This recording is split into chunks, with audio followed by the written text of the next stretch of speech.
castelo forte é o nosso Deus. Irmãos, nós temos, durante a escola dominical aqui embaixo, temos estudado a respeito da primeira carta de João.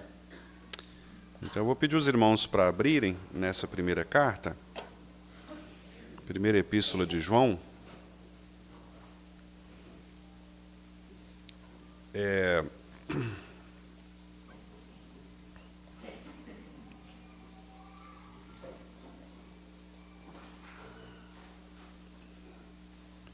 Hoje nós vamos falar sobre o trecho que está no capítulo 2,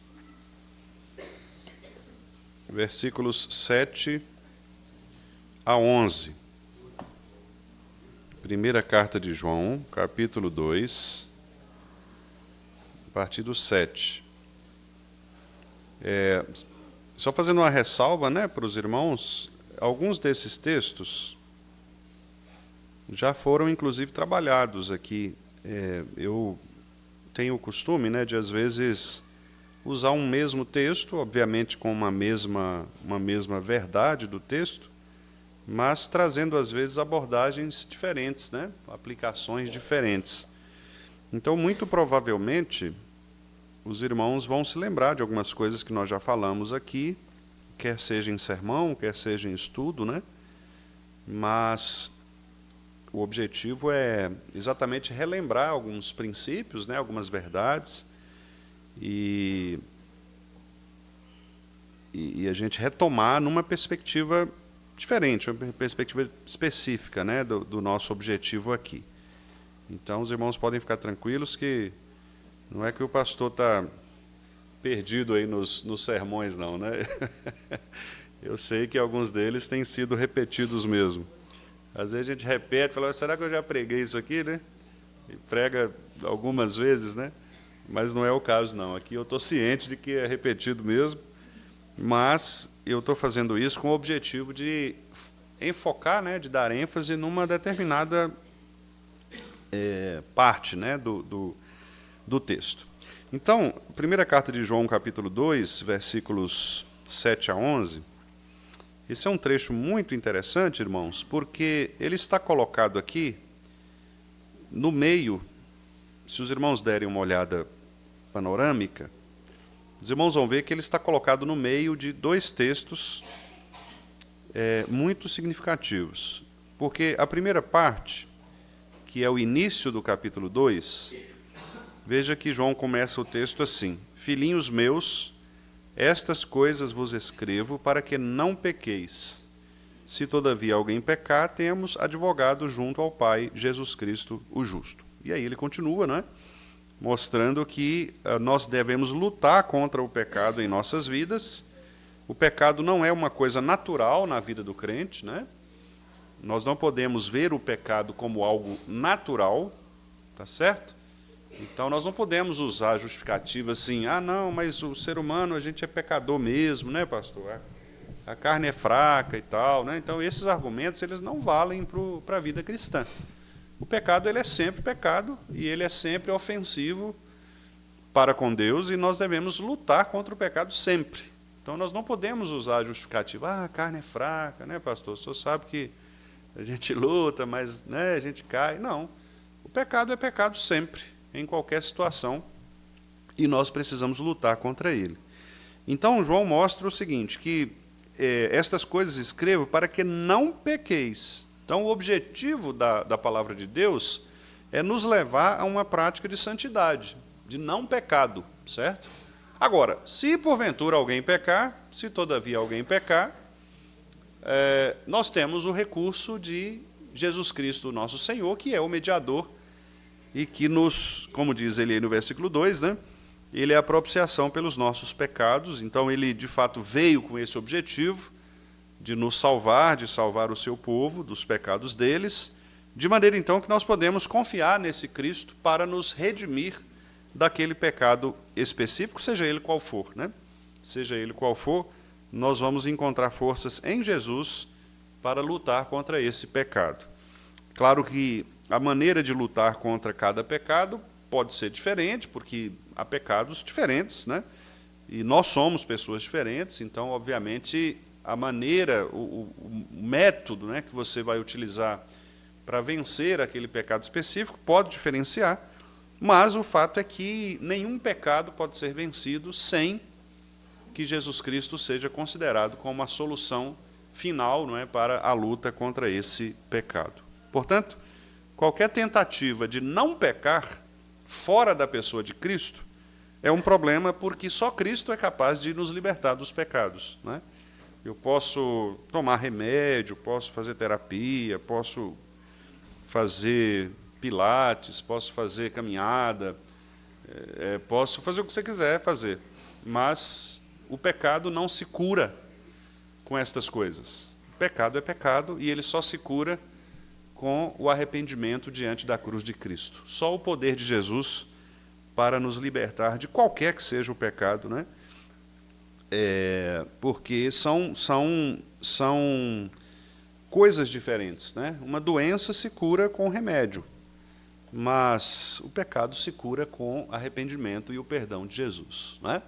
Então são coisas distintas, por isso nós temos que compreender isso. O objetivo é não pecar. Se nós pecarmos, temos um advogado junto ao Pai, que é Jesus Cristo, o justo. Ele pagou o preço do nosso pecado, portanto nós temos que confiar nele como sendo aquele que vai nos libertar verdadeiramente desta escravidão sob a qual nós estamos vivendo. Mas, olhem agora para o texto posterior a este que nós vamos trabalhar, ou seja, a partir do versículo 12. Mais uma vez, João retoma esta ideia de que nós estamos lutando contra o inimigo de nossa alma, que é o pecado. E o pecado, ele é apresentado a cada um de nós de algumas formas, né? Tanto pela nossa própria cobiça, quanto pela cobiça do mundo, quanto também por Satanás, que é o maligno, aquele que nos ataca. Então, os versículos 12 e 14 mostram que nós, filhinhos, né, eu vos escrevo porque os vossos pecados são perdoados por causa do seu nome. E aí ele continua dizendo, né, que nós temos que lutar contra os pecados, os pais, aqueles que são mais experientes, os jovens, que são aqueles mais inexperientes, que estão chegando agora na vida cristã. Depois, a partir do versículo 15, né, um texto que, aliás, nós já trabalhamos também, ele diz, olha, não amem as coisas do mundo, né? Por quê? Porque as coisas do mundo, elas são passageiras, versículo 17, né, o mundo passa. E o desejo também pelas coisas do mundo também passa, a sua concupiscência também passa. Mas aquele que permanece no Senhor, ou na vontade de Deus, ele permanece para sempre. Então, repare que a sequência de João, embora ela não seja uma sequência tão lógica quanto outros apóstolos, quanto Paulo, por exemplo, porque João não era um professor como Paulo, né? Paulo é um professor, então Paulo escreve numa sequência didática muito clara, assim, emendando um argumento no outro, né? João não, João escreve num tom mais pastoral, num tom mais devocional, ele é como se ele estivesse conversando mesmo com a sua igreja.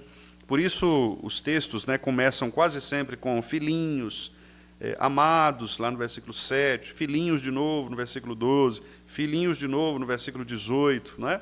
No 14 também. Então você vê que é uma linguagem bem mais pastoral, uma linguagem devocional, e ele não está preocupado aqui necessariamente em escrever uma carta como se fosse um tratado teológico, como Paulo faz nas cartas dele, né? Sobretudo em Romanos, em Gálatas, que são cartas mais estruturadas nesse sentido. Então ele está falando aqui, é como se fosse um grande sermão, né, de um pastor experiente, e ele está pregando para os irmãos e dizendo, olha, nós não devemos pecar, porque o pecado é sempre uma ofensa, é sempre uma agressão contra Deus, e a vida cristã ela não pode estar pautada numa vida de pecado.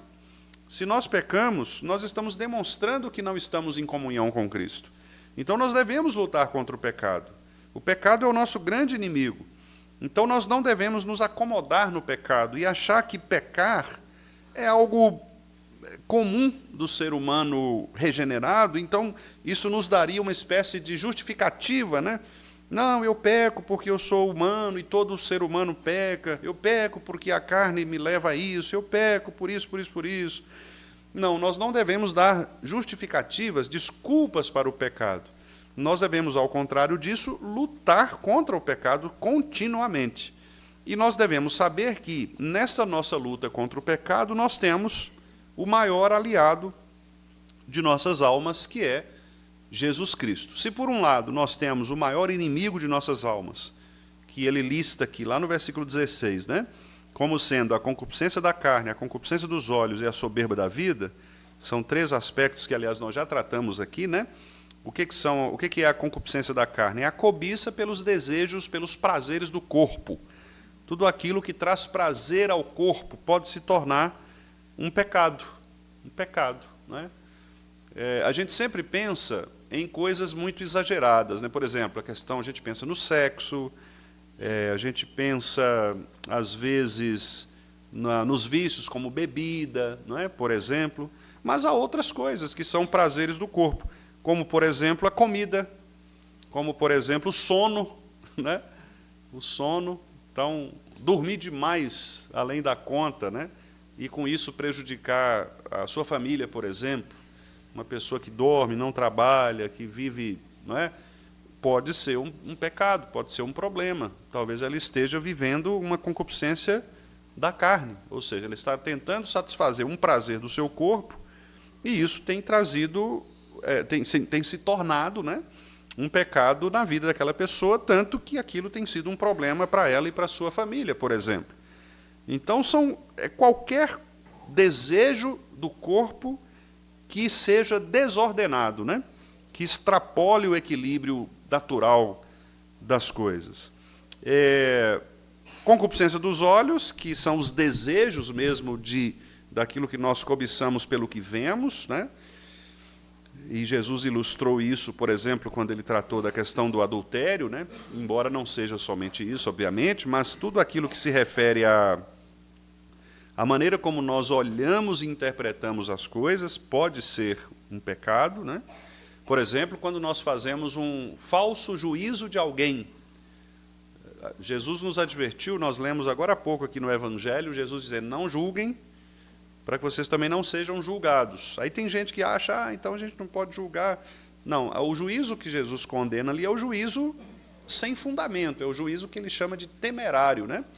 É quando você vê alguma coisa e já conclui algo sem as devidas provas, sem a devida investigação, né? Sem a devida certeza que se exige no tratamento de qualquer questão. Então, os nossos olhos podem nos enganar, né? E por meio dos nossos olhos enganados e enganosos, nós podemos, quem sabe, nutrir uma perspectiva pecaminosa no nosso coração. E a soberba da vida, que é a autossuficiência, né? É o orgulho próprio, é a pessoa achar que ela tem poder em si mesma para fazer as coisas acontecerem, o humanismo, né, exagerado, o antropocentrismo, ou seja, tudo está centrado no homem, tudo está centrado na razão humana, e etc. Então, João lista aqui, obviamente ele não está com isso esgotando, né, os perigos que nós enfrentamos, mas ele está ilustrando aqui. Talvez ele tenha pegado esse tripé, né, essas três áreas aí, que são talvez as mais complexas, né, da vida humana, e ele disse, olha, o pecado é isso, não é? E se nós não lutarmos contra estas coisas, nós precisamos duvidar, inclusive, da nossa comunhão com Deus, porque não se pode ter comunhão com Deus e, ao mesmo tempo, viver pecando, não é? Viver na prática do pecado. Então, meus irmãos, fazendo essa introdução, eu quero mostrar para vocês que agora o trecho do versículo 7 ao versículo 11 é um trecho que fala a respeito do amor. O amor ao próximo. Nós temos insistido muito nesse tema aqui, né, nos últimos dias, tanto nas quintas-feiras quanto também na escola dominical, a partir desta carta. E a primeira carta de João é, de fato, uma carta que relaciona a comunhão com Deus e o amor ao próximo, mostrando que as duas coisas precisam andar juntas. Não dá para nós dizermos que amamos a Deus se nós não amarmos o nosso próximo. E, aliás, Deus é muito bom conosco, não é? Porque nós acabamos de ler aqui no Evangelho de Lucas um trecho muito claro a respeito disso, né? Jesus dizendo com toda clareza que se nós estivermos diante de uma situação em que o nosso irmão precise de amor, não é? Em que as pessoas precisem ser amadas, e nós fecharmos o coração, não há nenhuma vantagem nisso, né? Se amais os que vos amam, que recompensa vocês têm? Quer dizer, amar aqueles que são próximos de vocês, aqueles por quem vocês nutrem afeto, isso é absolutamente natural, não é? E ele diz, porque até os pecadores fazem isso. Se fizerdes o bem aos que vos fazem o bem, qual é a recompensa que vocês têm? Os pecadores também fazem isso, né? Se emprestais àqueles de quem esperais receber, qual é a recompensa? Então, Jesus mostra aqui com muita clareza, né, que o amor ao próximo, ele vai além das questões naturais ou do afeto natural que nós temos uns pelos outros. É como se ele dissesse assim, bom, amar a sua esposa é natural, isso é uma obrigação, né? Não há nenhuma vantagem de um marido, por exemplo, tratar bem a sua esposa, amá-la, cuidar dela, presenteá-la. Isso é natural mesmo. Agora, não é natural você procurar o bem daquele com quem você não nutre um relacionamento afetivo. Ou talvez aquela pessoa que haja de uma maneira ainda mais contrária, né, às suas expectativas. E aí os irmãos sabem, por experiência própria, como que isso nos afeta, não é verdade?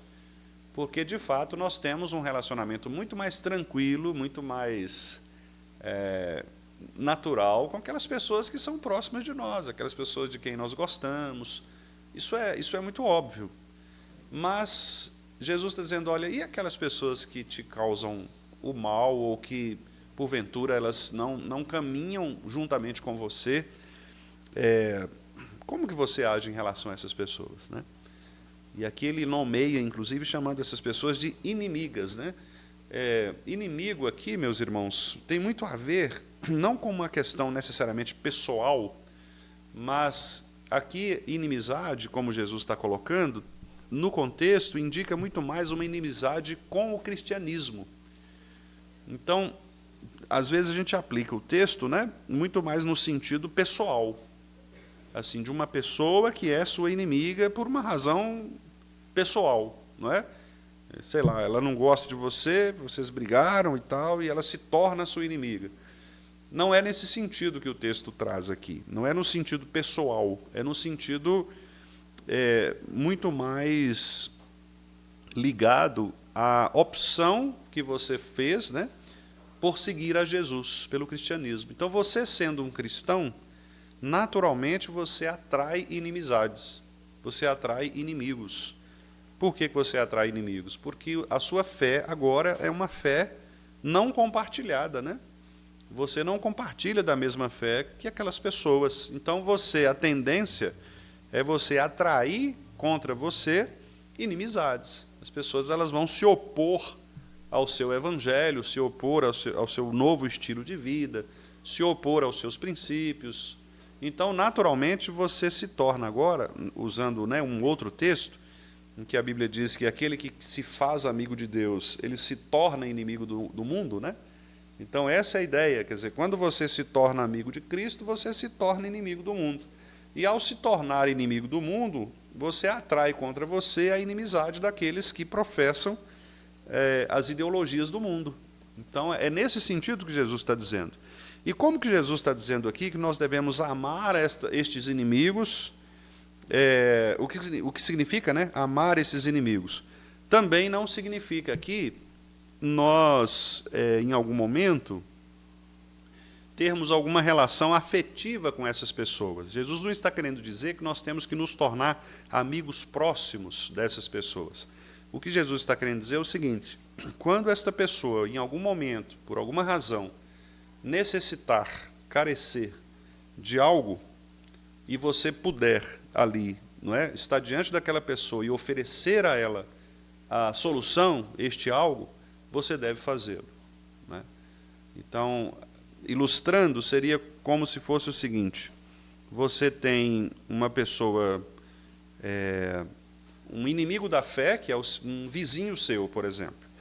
Então, você é cristão e aquela pessoa que mora ao seu lado é um inimigo da fé. Ele professa uma outra crença. Talvez uma crença até, quem sabe, bastante, que te incomoda bastante. Vamos supor que do lado da sua casa tenha um terreiro de Umbanda, né? Terreiro de Umbanda. E aí, ali é um inimigo da fé. Você professa uma fé completamente diferente e há inimizades ali, do ponto de vista da fé. Mas, por alguma situação, em algum momento, aquela pessoa, né, aquelas pessoas que moram ali, elas precisem da sua ajuda, por exemplo. Alguém passou mal ali, alguém precisa ser levado ao hospital e você tem condições de fazer isso, né? Você tem um carro, você tem ali condições de fazer, e você, então, age em favor dessa pessoa, né? Ilustrativamente seria isso. Você não fecha o seu coração pelo fato de que ali você tem alguém que se opõe à sua fé. O irmão André, né, deu um exemplo aqui no dia da reunião de oração muito interessante, né? Ele estava precisando de algumas situações dentro da corporação, né? E ele mencionou aqui para nós, os irmãos que estavam aqui se lembram, de que ele recebeu ajudas, né, de pessoas improváveis, né? De pessoas improváveis. Eu não vou entrar em detalhes, por conta até da gravação, né? Porque eu não tenho permissão para mencionar. Mas os irmãos que estavam aqui entenderam bem, porque ele explicou, né? E é muito interessante isso, né? Porque, de fato, são pessoas que professam, às vezes, uma outra fé, que têm um outro estilo de vida. E essas pessoas, elas, às vezes, nos tratam com uma generosidade, aquela que Jesus mencionou aqui, né? Na medida, né? Recalcada, sacudida, generosamente, né? Às vezes elas nos tratam com mais generosidade, com mais bondade do que os próprios irmãos em Cristo, né? Então é disso que Jesus está falando. Jesus está falando de nós abrirmos o nosso coração para agirmos em favor das pessoas, independentemente de elas serem nossas inimigas do ponto de vista da fé cristã, né? É sobre isso que Jesus... Então eu não olho a filiação religiosa da pessoa. Imagina um médico, por exemplo, né, trabalhando lá num pronto-socorro, chega uma pessoa lá baleada, uma pessoa acidentada, né, e aí ele pergunta assim: você é crente ou não, né? Então, e ele não vai poder dizer: não, só vou atender se for fulano, se for Beltrano, se tiver tal classe. É mais ou menos isso, né? Nós, cristãos, não deveríamos olhar para estas situações como sendo determinantes para que nós destinássemos o amor às pessoas. Então, vamos agora concentrar aqui neste texto de João. Não é 1 de João, eu fiz todo esse contexto aí. Mas João agora, então, aqui ele diz para nós o seguinte, que ele vai defender a ideia, não é, de que talvez uma das exigências mais requeridas, né, por parte dos cristãos, em todos os tempos, na Bíblia, seja aquilo que nós chamamos de comunhão. Comunhão. Embora essa palavra ela é mal interpretada às vezes, né, porque as pessoas acham que comunhão é só um ajuntamento, não é? Mas não é. Eu já tenho dito isso aqui para os irmãos, né? Comunhão não é um ajuntamento qualquer. Embora os ajuntamentos sejam bons, né, nós podemos, como eu tenho insistido aqui, reunir os irmãos, não é, fazer ali confraternizações, o cafezinho, por exemplo, que nós, né, temos o costume de fazer aqui, é um momento muito gostoso, muito agradável, né, em que você tem ali aquela confraternização, aquela conversa, aquelas brincadeiras, etc. Isso é muito bom que aconteça, mas a Bíblia não considera isto, né, estas ações, como sendo comunhão.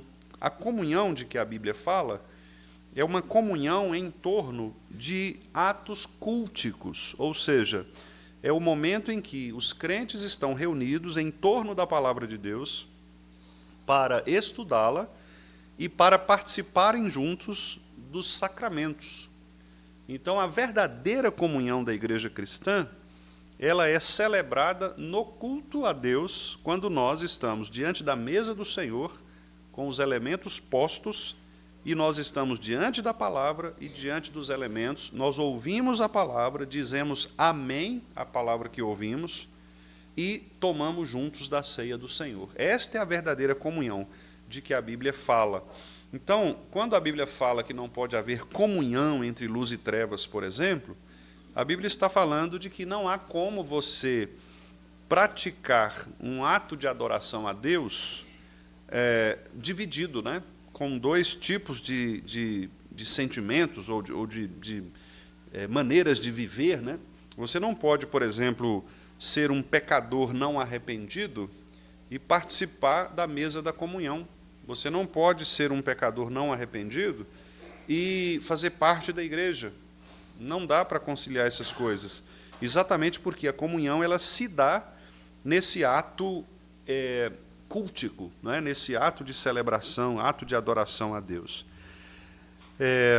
Veja, por exemplo, alguns textos aqui da palavra, né, que mostram assim que o viver dos cristãos era um contato relacional, afetivo, não é?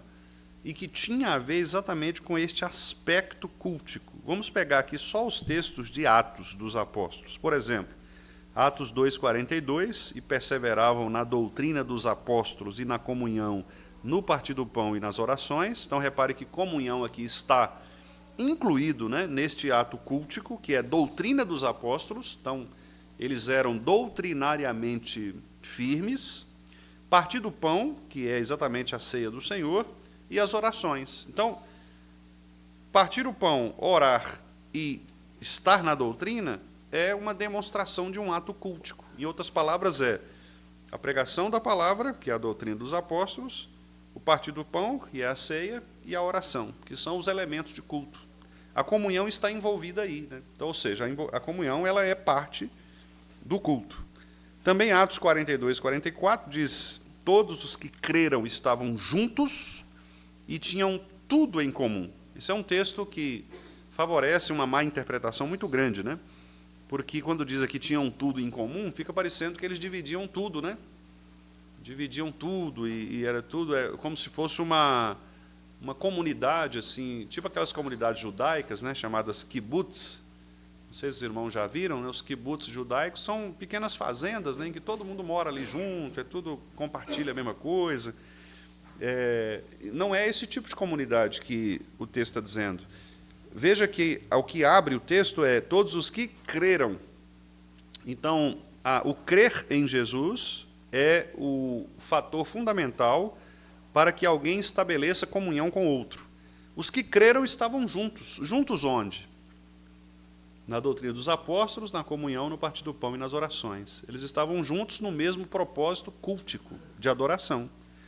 E tinham tudo em comum. O que eles tinham em comum? As roupas, os cavalos? Não.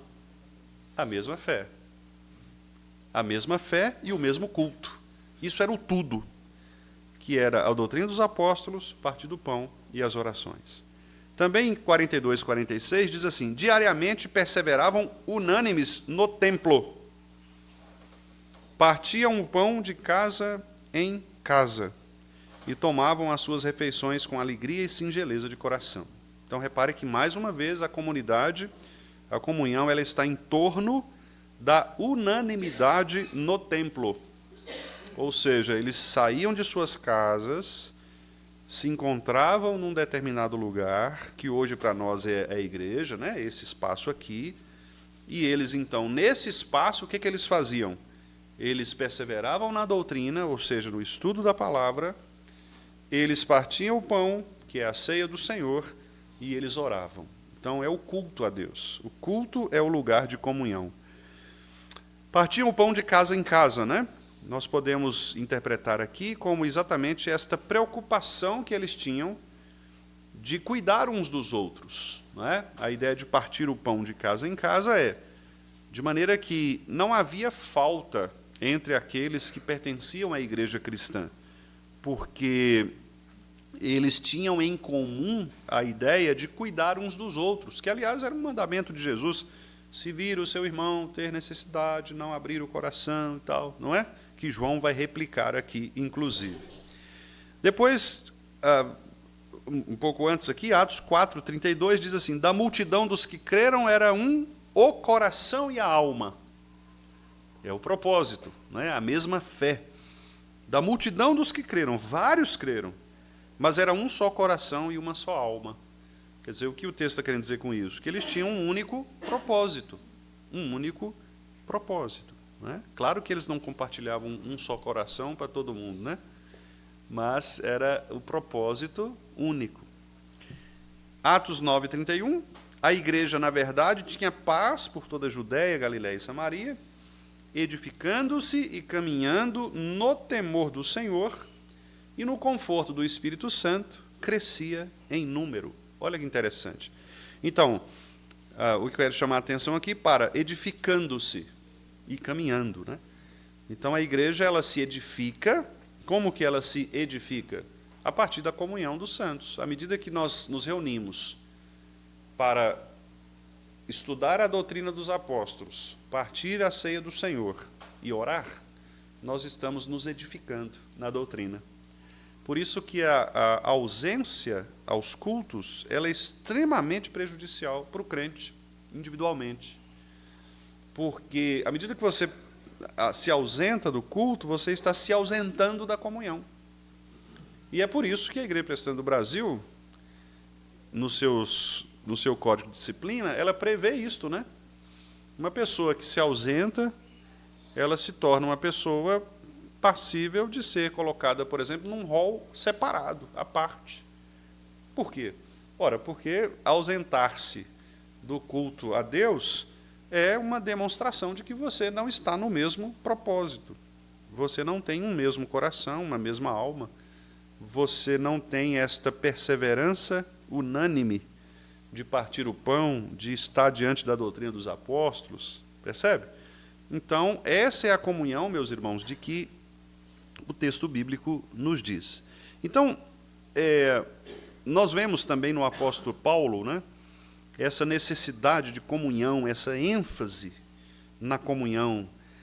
Ele diz, a expressão que Paulo utiliza muitas vezes, né, que é a expressão corpo de Cristo, aponta exatamente para isso, né, para uma organização, para uma conexão orgânica e harmônica. Corpo de Cristo. Então, se você pensa no corpo, no seu corpo, você percebe uma harmonia, né? Uma organicidade no seu corpo. Cada órgão colocado ali no seu devido lugar, com a sua devida função, não é? Quanto mais a medicina vai evoluindo nos seus estudos, a gente vai percebendo a beleza, né, do ser humano. Se você pega, por exemplo, só o olho humano, para você estudar o olho humano, né, você vai ver como é complexo ali essa estrutura do nosso olho, como Deus estabeleceu, né, toda a dinâmica do olho ali, né, cada pecinha que compõe, né, esse globo ocular que nos faz ver, né? Então, a gente percebe que o corpo ele é orgânico, ele é harmônico. E da mesma maneira, quando Paulo usa então a expressão corpo de Cristo para enfatizar esta organicidade da igreja, né, do povo de Deus, esta comunhão, ele fala disso, né? Nós somos um povo que devemos ser orgânicos e harmônicos. O que significa isso? Significa que deve ser um povo organizado, né? Daí a ideia de orgânico, organizado, estabelecido, né? E ao mesmo tempo harmônico. Harmônico significa que pensar da mesma forma em todas as coisas? Não, significa ter um mesmo propósito, que é exatamente o que nós vimos lá em Atos 4:32, da multidão dos que creram era o coração e a alma. Lá em Filipenses 4:2, por exemplo, Paulo exorta, né, a duas irmãs da SAF, elas se chamavam Evódia e Sintique, né? Eram duas irmãs que não estavam muito bem entre si, e Paulo exorta essas irmãs. Provavelmente ali era uma questão administrativa da igreja, né? E Paulo diz assim, que elas deviam pensar concordemente no Senhor. Não é? Por quê? Porque Paulo está dizendo, olha, vocês estão brigando aí, mas vocês estão brigando por uma coisa periférica. Existe um propósito na igreja de Cristo, e é por este propósito que vocês devem agir. Qual é o nosso propósito? Onde nós queremos chegar? Talvez eu pense de um jeito, o irmão pense de outro, mas não há problema de nós pensarmos diferentemente. A questão é, onde nós queremos chegar enquanto igreja? Quem nós somos como corpo de Cristo? Né? E à medida que nós estabelecemos este princípio de quem nós somos como corpo de Cristo, é o que Paulo diz, pensem concordemente no Senhor. Ou seja, vamos abrir a Bíblia e vamos ver o que a palavra diz a respeito disto. Se a palavra diz isto, então sigamos o que a palavra diz. Né? Não vamos permitir que as nossas pretensões individuais se sobressaiam em relação ao que a palavra diz, porque o propósito da vida cristã, ou do corpo de Cristo, é viver conforme a palavra de Cristo. Escrevendo ainda aos Efésios, Paulo exortou também aos irmãos que vivessem de modo digno do Evangelho. E ele, então, detalha, né, o que significa viver de modo digno. Ele diz assim, com toda humildade e mansidão, com longanimidade, suportando uns aos outros em amor, esforçando-vos diligentemente por preservar a unidade do Espírito no vínculo da paz. Efésios 4, 1 a 3. Irmãos, tem alguns textos bíblicos que eles são assim, chave mesmo, né?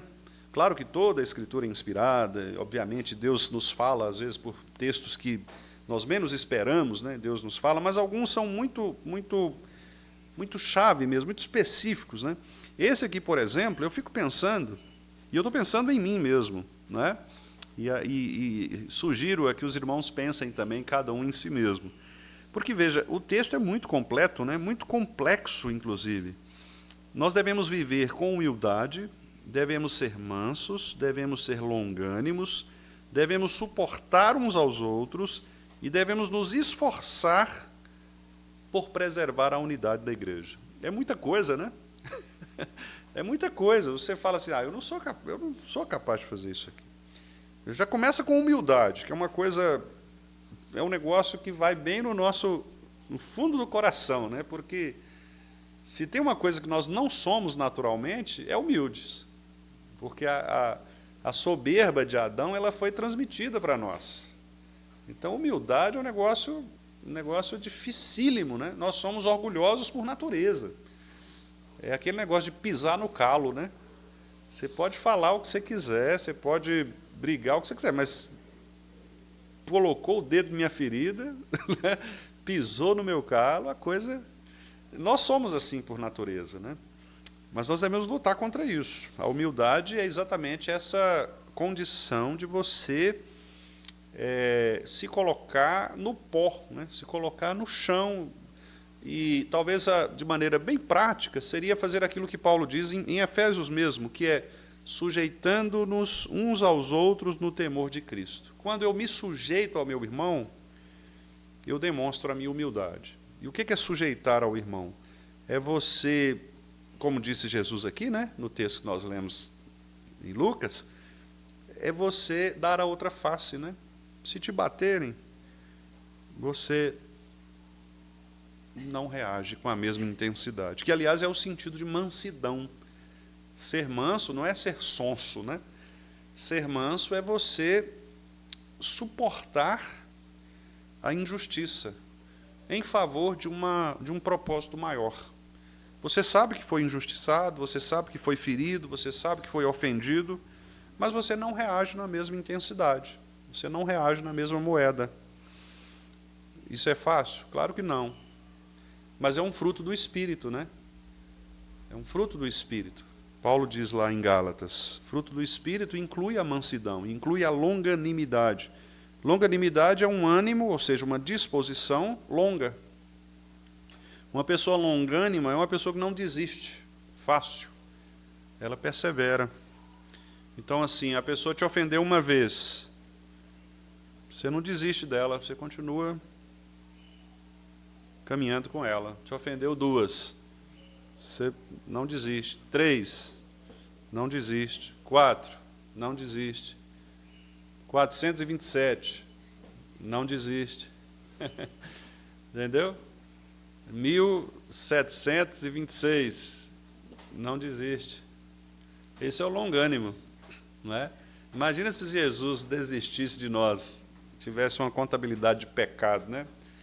Tipo assim, não, chegou em 1000 pecados aqui, já é demais também, né? Imagina. É o que Paulo está falando, longanimidade. Pastor, mas eu já tentei de tudo quanto é jeito, a pessoa... Continua, irmão, tranquilo. Um dia, quem sabe um dia, né? Pedir música no Fantástico, não, 3 vezes já está. Então, quer dizer, como é que faz, né? Como é que faz? A pessoa, você, pastor, mas eu já tentei, pastor, já fiz, não vai, ué. Continua. Até quando? Uai, até morrer. Né? Chega uma hora... mas se não der resultado? Não sei, mas aí não cabe a você, né? Não é você quem produz o resultado na outra pessoa, não é você quem muda o coração da pessoa, você tem que tratar de você. Não é? Repito, irmãos, isso é fácil? Claro que não. Nossa tendência é deixar para lá mesmo. Já deu, né? Mas não é isso que a Bíblia nos ensina, né? Suportando-vos uns aos outros em amor. Suportar aqui é suportar mesmo. Tem gente que acha que suportar aqui é apoiar, né? Tipo isso aqui é um suporte, né? Então as pessoas falam assim, apoie o seu irmão. Não, é suportar de aguentar as pirraças dele mesmo. A chatice. A pessoa é chata demais e você tem que suportar. Ué. Pastor, mas fulano é chato demais. Eu sei. Mas fazer o quê? Ele está aí para você viver com ele, ué. Para você conviver com ele. Eu não posso fazer nada. Né? Está aí para a gente conviver. Eu já contei para vocês uma vez, né, que o pastor Cláudio Marra, muito amigo, né? O pastor Cláudio é o editor da Cultura Cristã. Gente boa demais. E aí um dia eu conversei com ele sobre isso, né? E ele é muito assim, muito objetivo, muito... Já vai na lata assim, né? E aí eu comentei com eles umas questões que eu estava vivendo na época. Aí ele falou assim... Eu falo, pastor, como é que faz, rapaz, com esses membros desse jeito e tal? Aí ele falou assim, uai, espera morrer. Você vai cuidando deles até eles morrerem. Na hora que morrer, acabou o problema. Não, aí ele falou assim, né? Depois ele falou assim, aí ele entrou na parte séria, vamos dizer, né? Ele falou assim, não, o negócio é o seguinte, esse é o povo que Deus te deu para você pastorear. Deus não te deu outro povo, Deus te deu esse. Então, pastoreie esse povo, né? Então, e na época foi uma situação assim bem específica, né? De uma pessoa que eu estava vivendo lá. E é isso. Deus nos deu, assim, por exemplo, Deus deu a mim, Deus deu a vocês, irmãos, esta igreja, Igreja do Vale. Pastor, mas fulano de tal é assim, é assado. Uai, é o povo que Deus te deu, é a sua igreja, não é? Então, olha o que Paulo fala, esforçando-vos diligentemente por preservar a unidade do Espírito. É o nosso esforço diário. Vai ter gente que vai pisar no nosso calo, vai ter gente que vai passar por nós e ignorar, vai ter gente que vai discordar da sua opinião, vai ter gente que vai te ofender, vai. Mas é o povo que Deus nos deu, não é? E como nós devemos agir com estas pessoas? Humildade, mansidão, longanimidade, suportar, esforçar, não é? É isso. É fruto do Espírito. E aí eu sigo aqui dizendo o seguinte, razão pela qual Paulo sustenta a necessidade da luta pela unidade, né? Quer dizer, a razão por que Paulo insiste nisso é a unidade trinitária do próprio Deus. Interessante isso, Paulo usa o argumento da trindade para defender a unidade da igreja. Interessante, né? Quer dizer, ele pega uma doutrina, que é uma doutrina basilar, né, da fé cristã, que é a trindade, Deus Pai, Filho e Espírito Santo, para defender a igreja. Olha só, no versículos 4 a 6 de Efésios, ele fala assim: há somente um corpo e um espírito, como também fostes chamados numa só esperança da vossa vocação.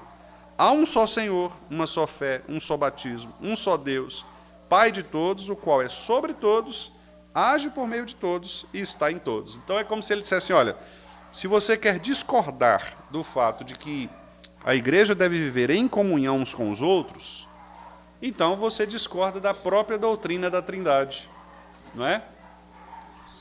Revolução dos Bichos, né? Do George Orwell. Ele deve estar fazendo querendo implantar uma UPA veterinária aqui no bairro, né? Então, a doutrina da Trindade é base para a unidade da igreja. Se Deus é um único Deus em 3 pessoas, nós também devemos ser um só corpo em vários membros, né? Essa é a analogia de Paulo. Então, irmãos, veja que o amor, como João escreve aqui, né? Amados, não vos escrevo mandamento novo. De fato, não é novo, né? Por que não é novo? Porque João se lembra de que Jesus disse isso. Se você olhar o Evangelho de João, capítulo 13, verso 35, lá está escrito assim: novo mandamento vos dou. Lá ele fala novo, mas lá é Jesus que está falando. Aqui João fala: não vos escrevo mandamento novo. Por que não é novo? Porque Jesus já tinha dito. E aqui a gente vê 2 coisas importantes. Primeiro, João é fiel à palavra de Jesus, percebe? Ele está falando assim: não sou eu que estou falando, Jesus falou. Então ele está sendo fiel à palavra de Jesus, assim como nós, pastores e professores, devemos ser fiéis à palavra de Deus também, né? João foi fiel. E, em segundo lugar, ele está lembrando aqueles irmãos, porque muito provavelmente alguns desses seus leitores aqui tinham passado também por aquela experiência. Eles sabiam do ensino de Jesus, não era uma coisa nova para eles. Mas os irmãos sabem que, mesmo não sendo novo, né, a gente precisa estar repetindo o tempo inteiro, porque o nosso coração ele tem a tendência de esquecer das coisas verdadeiras e buscar o que é pecaminoso. Então, por isso, a palavra de Deus sempre vem renovar em nossos corações, né, a verdadeira fé. Então, lá em João 13, 35, diz assim: novo mandamento vos dou, que vos ameis uns aos outros. Assim como eu vos amei, que também vos ameis uns aos outros. Nisto conhecerão todos que sois meus discípulos. 2 pontos. Se tiverdes amor uns com os outros. Então, o amor é a marca do cristianismo. Nós podemos dizer isso sem dúvida. O amor pelo próximo é a marca do cristianismo. É Jesus quem disse isso. Nisto conhecerão todos que vocês são meus discípulos. Como que eles vão conhecer Jesus? Se tiverdes amor uns para com os outros. Então, o amor é a marca fundamental. E é por isso que João diz aqui, né? Senão o mandamento antigo, o qual desde o princípio tiveste. Este mandamento antigo é a palavra que ouvistes. Vocês já ouviram essa palavra de Jesus. Aí ele diz assim: todavia vos escrevo novo mandamento, aquilo que é verdadeiro nele e em vós, porque as trevas se vão dissipando e a verdadeira luz já brilha. Quer dizer, por que agora ele fala assim um novo mandamento? Porque agora João está defendendo um argumento apostólico que ele extraiu do ensino de Jesus, e agora ele, como apóstolo, seguindo o ensinamento de Jesus, estabelece o seguinte princípio: não pode haver comunhão com Deus aqueles que não têm comunhão com seus irmãos.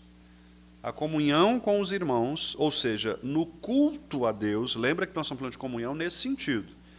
A comunhão cultica, o ato de adoração, quando nós estamos diante da doutrina dos apóstolos, do partir do pão e das orações, não pode haver comunhão entre nós se nós não tivermos comunhão. Não pode haver comunhão com Deus se nós não tivermos em comunhão entre nós. Por isso que Jesus insiste tanto, irmãos. Por exemplo, quando ele fala assim: se você for apresentar a sua oferta e tiver um problema com o seu irmão, resolva esse problema para que você possa ofertar. Quer dizer, alguns irmãos interpretam ali literalmente, né? Quer dizer, ele não vem trazer a oferta aqui porque brigou com alguém e por isso eu não vou levar. A gente respeita, é uma questão de consciência, obviamente, mas Jesus está querendo dizer ali o seguinte, que nenhum ato cultico, não é só a oferta que você põe no gasofilácio, nenhum ato cultico faz sentido na vida de um crente se ele não estiver em comunhão com o irmão. Então, olha, se você tiver problema com o seu irmão e você vier à igreja cultuar a Deus, saiba que o culto que você está prestando a Deus, ele é um culto, usando uma expressão jurídica aqui, cadê? Roberto não está aí hoje não, né? Subjúdice, ou seja, você está sob juízo, né? Você está sob juízo de Deus. Por quê? Porque se eu digo assim, Senhor, eu te amo, mas eu não sou capaz de amar o Guilherme, que está aqui do meu lado, Deus fala assim, não, espera aí, meu chapa, resolve primeiro com ele, que você está vendo, depois você vem falar comigo. É mais ou menos o cenário de Jesus, né, de Deus, na questão da comunhão. Então, vejam como isso é sério, não é? Porque nós nutrimos, irmãos, nos nossos corações, mágoas, ressentimentos, dificuldades ali com os irmãos, às vezes questões familiares, às vezes questões de outras naturezas, né, de posicionamentos, às vezes coisas antigas, de dentro da igreja, de decisões que o fulano tomou e que eu não achei conveniente. Isso, quer dizer, você vai nutrindo uma série, e igrejas mais velhas, como é o caso da nossa, embora a nossa não seja tão velha assim, né?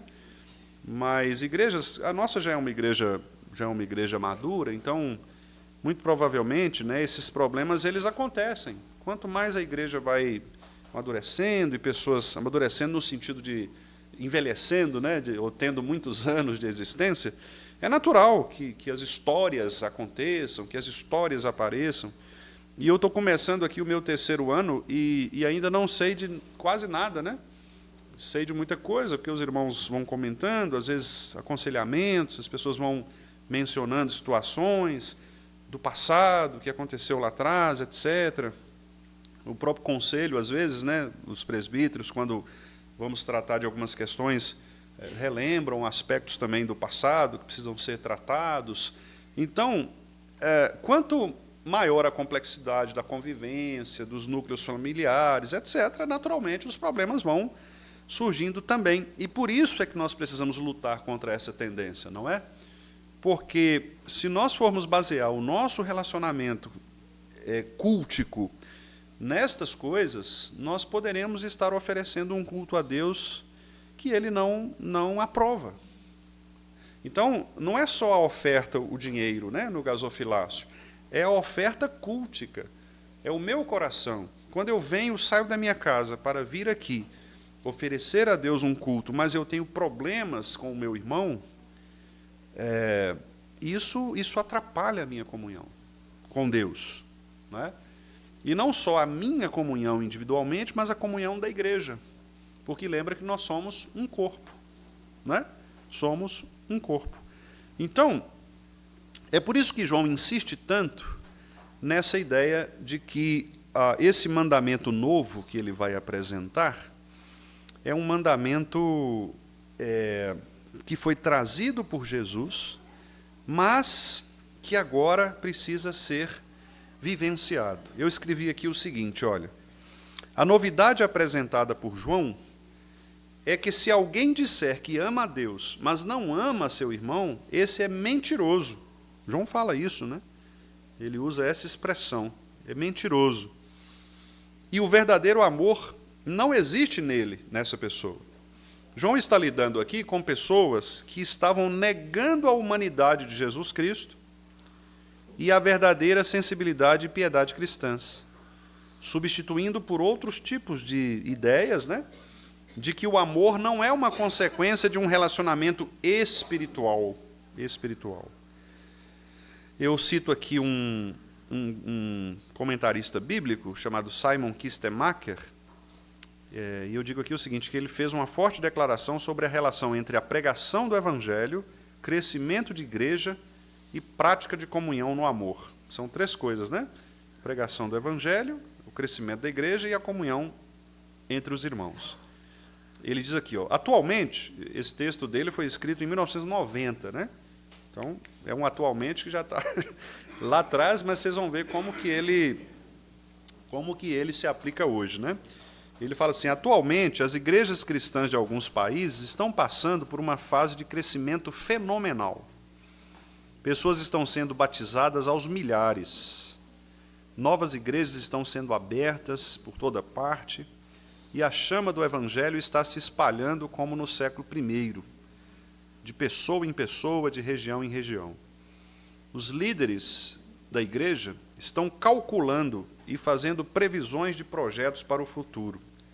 De fato é isso, né? Você pega, por exemplo, o IBGE, você pega esses dados aí, o pessoal fala, né, do crescimento, né, da igreja evangélica no Brasil, etc. E ele continua, o crescimento acelerado da igreja cristã toca o coração de todo crente. Claro, né? Quem não gostaria de ver um crescimento da igreja? Nós mesmos aqui, né? Quando olhamos a nossa igreja cheia, pessoas chegando, isso é gostoso para nós, enche o nosso ego, né? Nós nos sentimos importantes, fala, poxa vida, que bom, né? Que as pessoas estão procurando a igreja do Vale, elas estão se chegando, se juntando a nós, mas aí ele vem com um apesar disso, que sempre tem um mas, né? Apesar disso, ele diz, né? Pessoas que estão nesses lugares comentam que, enquanto a fé cristã é evidente aos domingos, durante a semana, no cotidiano de vida deles, esta fé é ausente e sem sentido. De alguma forma, a luz do Evangelho não penetrou em seu coração como um todo. Na educação, nos negócios, no trabalho, na política, a luz da palavra de Deus não dissipou as trevas. Interessante, né? Quer dizer, ele mostra com isso o seguinte, que nós temos uma cerimônia religiosa no domingo, não é? Mas isso não afeta em nada a nossa vida cristã. Eu continuo vivendo uma vida comum, mundana, né? Eu não gosto muito dessa expressão, não, mas só para... Eu acho que didaticamente ela é boa, né? Uma vida mundana nos dias da semana, e domingo eu venho aqui com um ar, né, de espiritualidade e tento mostrar uma comunhão que eu não tenho com os meus irmãos, porque eu nem sigo a doutrina dos apóstolos na minha vida prática. No momento cultico, eu não tenho essa experiência de abandonar o pecado, né, e me voltar para Deus em arrependimento. Então, Jonathan Edwards, em seu livro Caridade e Seus Frutos, esse é um livro fantástico, irmãos. Eu acho que tem ele aqui, não tem, Jé? Não sei. Jonathan Edwards, Caridade e Seus Frutos. É um estudo que ele faz em 1 Coríntios 13. Se não tiver, nós vamos adquirir para ter. Ele é uma exposição do Jonathan Edwards só sobre 1 Coríntios 13. É um livro assim de umas 300 páginas, eu acho, só sobre 1 Coríntios 13. Vocês acham que eu falo demais, né? Ele fala assim, ó, se você se denomina cristão, onde estão suas obras de amor? Você tem se esforçado na prática delas? Se este divino e santo princípio está em você e reina em você, ele não se manifestará em sua vida através das suas obras de amor? Pense bem. Que obras de amor você tem praticado? Você ama a Deus? O que você tem feito por e para Ele, para a sua glória, para o avanço do reino no mundo? E quanto você tem se negado para a promoção dos interesses do Redentor entre os homens? De fato você ama seus semelhantes? O que você tem feito por eles? São perguntas, né, que o Edwards coloca e que nos mostram isso mesmo. O que nós temos feito para que a comunidade cristã, ela de fato se torne uma comunidade de amor? E eu continuo aqui agora, que são minhas palavras. Nossa relação com o outro deve ser marcada pelo amor. Fomos criados e chamados para amar. A nossa vida não tem sentido fora do relacionamento amoroso com que Deus nos ordenou amar. Tem um autor, um filósofo, né, na verdade, conservador, chamado Roger Scruton, no livro dele, A Alma do Mundo, ele escreve assim: nossa vida como seres livres é uma vida em comunidade. E essa comunidade depende da ordem da aliança. As pessoas são chamadas a darem suas vidas nos tempos de guerra, sacrificar os seus confortos presentes pelo bem de suas crianças e realizar o sacrifício diário do perdão, em que renunciam à vingança e à satisfação pelo bem de outros, por quem não tem interesse nenhum especial. Esse homem aqui não é protestante. E ele escreveu essas palavras dizendo que o amor depende da aliança, de que as pessoas dão a vida e sacrificam seus confortos pelo bem de outros, renunciam à vingança e à satisfação do bem por quem não tem nenhum interesse especial. Veja, um cara que não tem nenhum compromisso com Deus, pelo menos até então. Ele morreu recentemente, né? Não sei se se converteu, mas até então não era convertido. E ele mostra esta verdade aqui, né? De que renunciar a nossos próprios interesses, sacrificar-nos pelo outro, é parte do amor cristão. Então, irmãos, João argumenta aqui dizendo o seguinte: olha, se nós dissermos, versículo 9, aquele que diz estar na luz, mas odeia seu irmão, ele está nas trevas. Ele está dizendo o seguinte: olha, se você diz que ama Jesus, né, que você é crente, mas você odeia seu irmão, quer dizer, não há conversão em você. Não há conversão. 10. Aquele que ama seu irmão permanece na luz, e nele não há nenhum tropeço. Significa que essa pessoa não peque, né, porque não há nenhum tropeço? Não. O que João está dizendo aqui é que o amor, como ele é a marca significativa dos relacionamentos e da comunhão com Deus, significa que quando você ama verdadeiramente, você não tropeça na fé. Não é? O amor é a marca de uma consistência relacional da comunhão com Deus. Aquele, porém, verso 11, que odeia seu irmão, está nas trevas, anda nas trevas. Interessante, né? Porque, quer dizer, ele não só está, mas ele continua, né? O verbo aqui de frequência, de continuidade, ele anda. É um verbo, na língua portuguesa, né, está no presente aí do indicativo, e representa uma ação realizada, né, agora. Ela está sendo feita, né? Então ele anda nas trevas, ele está nas trevas, no presente. Porque se ele odeia, não dá para dizer que ele é um convertido, não dá para dizer que ele é um crente de verdade. E geralmente quem anda assim, olha o que João fala, não sabe para onde vai, porque as trevas lhe cegaram os olhos. Os irmãos já repararam que as pessoas vingativas, ressentidas, raivosas, deixa eu achar mais adjetivo aqui, gente interesseira, né, em si mesma, vocês já perceberam que essas pessoas elas são perdidas? Elas não sabem para onde vão, assim, elas ficam... É gente que fica atacando todo mundo, não é? Gente que ataca todo mundo, que procura fazer uma coisa aqui, procura... Porque ela não está em paz. Não é uma pessoa... Não tem essa coisa, aquela pessoa que só promove a confusão. Ela não fica em paz, né? Então é o que João está dizendo. Aquele que odeia seu irmão, ele não está em paz nunca. Ele está sempre numa situação de desespero, né? De perda. Vou encerrar aqui, irmãos, porque as crianças são o meu sinal, né? E eu vou ler aqui só a parte o finalzinho que eu coloquei aqui. E com relação à apresentação, nós vamos fazer como da outra vez, Mi? Talvez se algum irmão quiser mencionar, né, ou fazer algum resumo, ou expor alguma situação. Encerrando aqui, eu digo o seguinte: é na forma de amar que os homens poderão perceber a luz do verdadeiro evangelho. não em seus juízos e críticas ácidas e religiosas, mas na demonstração de amor, perdão e misericórdia. Não por meio de juízos temerários e raivosos, ou por defesas violentas, grosseiras da verdade, mas falando a verdade em amor.